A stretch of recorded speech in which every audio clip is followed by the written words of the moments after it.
Magandang araw mga kaibigan. Bigyan natin ng reaction opinion itong post ni Ed Alunan. Ipinost niya, isinare niya ang statement ng Armed Forces of the Philippines Chief of Staff General Bronner. So basahin ko We in the AFP are also against corruption. Pahayag ng Chief of Staff, sila sa mga kasundaluhan, laban din sila tungkol sa korupsyon. Wow! Ang gandang pakinggan, ano? Tutol kami. Lalabanan namin ang korupsyon. Against, kasi kalaban eh. Ito lang ang comment ni Ed Alunan, basahin ko lang. If you oppose a peaceful kudita, wala namang peaceful kudita siguro. Kung kudita, either madugo or talagang biglaan. Kung hindi nakapaghanda yung other side, walang mangyari. Kung nakapaghanda, madugo. If you oppose a peaceful kudita or a withdrawal of support from the president, then you are effectively siding with corruption. And that is harmful to our country. Our economy will suffer. Our international standing will deteriorate. Leaders will hesitate to extend credit. And even our assets abroad may be frozen. This is hateful. Yan, opinion lang yan ni Ed Alunan. Okay, ako naman. My take on this, whole AFP lang muna, yung rank and file muna. Nag-observe yan at alam nila ang nangyari. May nakakausap akong mga active members of the AFP. Kamag-anak ko pa nga yung iba. Nilalabas nila yung kanilang sentimento. Kung kami-kami lang nag-usap, talagang galit. Sino ba naman ang gusto ng corruption? Affected din sila. So, in a way, itong statement ng Chief of Staff na we in the armed forces are also against corruption, in a way, totoo kasi yan ang sentimento ng rank and file. Talamak ang corruption. No, yung survey ng Pulse Asia, yung latest, September ata yung nilabas, kinandak.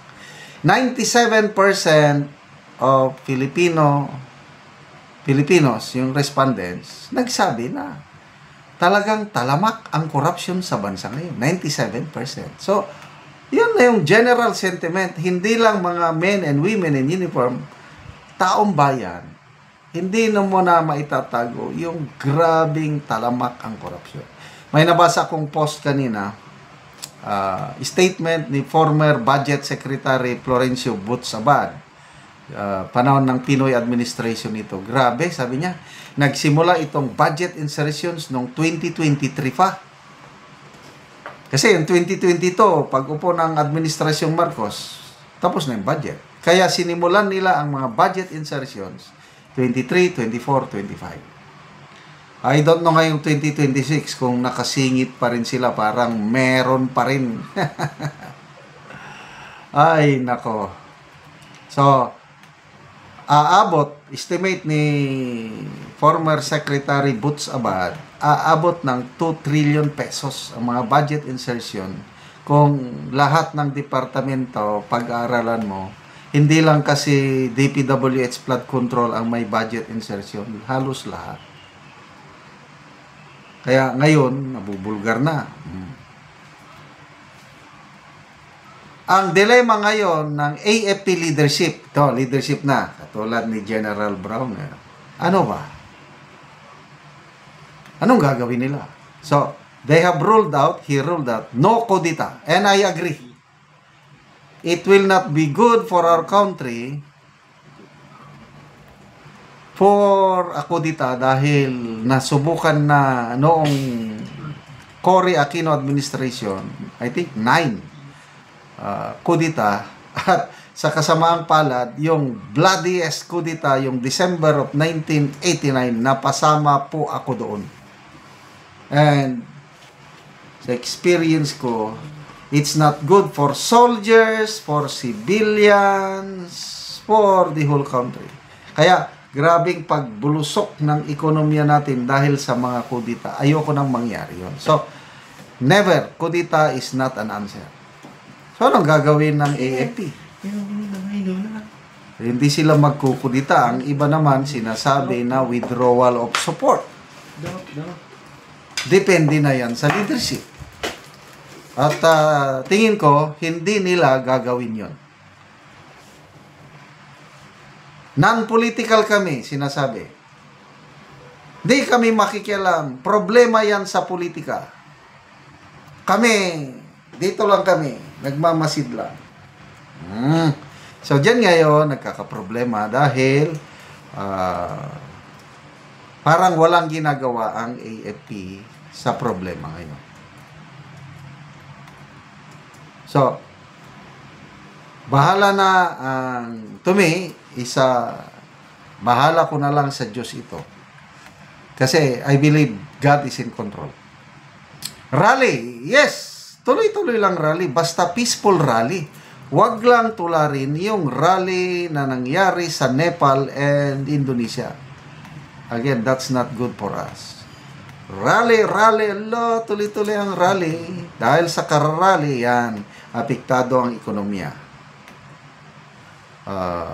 Sa mga sunod-sunod na pasabog, saldi ko, Senator Aimee, ang mga pasabog, balitang-balita yan sa international community. Alam nila kung ano. Kaya, ang nangyari ngayon, investors' confidence, halos zero. Sino pa ang gustong mamuhunan? Wala na. Kaya, pabagsak talaga ang ating ekonomiya and God save the Philippines. Pangulo magre-resign? Tingin ko, never. Tatapusin niya ang kanyang termino hanggang 2028. Ang nakakatakot dyan, may mga post akong nababasa na i-extend daw ang term ni PBBM beyond 2028. Yun ang delikado. So, to me, ako, pabayaan ko na lang yan. Nakapagtiis na ako ng 3 years. Magtiis na lang ng another 3 years. So, ang AFP ngayon nasa dilemma. Dahil kung gagawa sila ng kakaibang hakbang, natatakot, baka maapektuhan ang ating bansa. Ngayon, wala naman silang ginagawa, patuloy pa rin ang pagbulusok ng ating ekonomiya. So, kung anong mangyari sa ating bayan, to me, pinagdarasal ko na lang ito sa kamay ng Panginoong Diyos. Salamat mga kaibigan sa inyong pagsubaybay sa ating channel. Nakakatulong kayo ng malaki sa tribong Talandig ng Bukidnon dahil ang income sa channel na ito pantulong po sa tribo. Namimigay tayo ng libreng yero at pako para makapagpatayo sila ng mas maayos na tirahan. Panoorin nyo ang video na ito. Muna ni sinanay ang natagaan og yero nga makabalay na karon. Sumuna ni ang balay ni nanay. Karon mosulod ko sa balay ni nanay.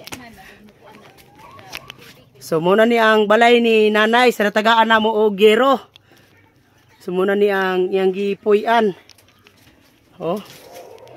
Makita gyud nato ang kahimtang ni nanay. Nga kuan na gyud kaayo ang iyang yero. Lisod na gyud. Kay tanan na gyud kanang buslot. Mga dako na gyud kaayo buslot ang balay ni nanay. Luoy gyud kaayo si nanay ining iyang balay. Itong makita nga grabe gyud kining diri dapit si Lupin. Pila na ni katuig imong balay nanay? 3. Pila na nanay? 23 na katuig. 23 na katuig. So natagaan na ka nanay og gero, so makatop na ka. Dagan salamat. Ano gid ang itsura sa balay ni nanay. So magpuli na si nanay og atop. Itabangan ra si nanay sa iyang anak.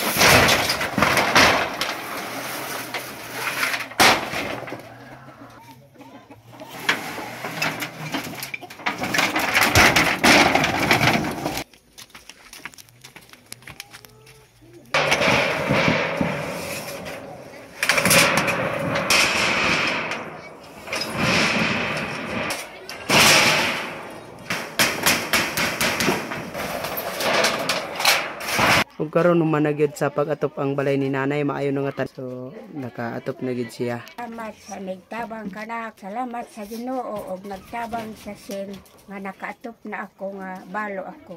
Oo, pila na katuig nanay imong pagkabalo? 23 na. 23 na katuig. So pila na imong edad? 70 na. 70 na. So nagpasalamat si nanay sa Ginoo og sa nagtabang daw sa iro nga natabangan siya labi na nga 70 na ang iyang edad ug usa sad siya kabalo. Salamat kay nanay. Salamat sad. So nindot kaayo na ang balay ni nanay di na pareha ganina.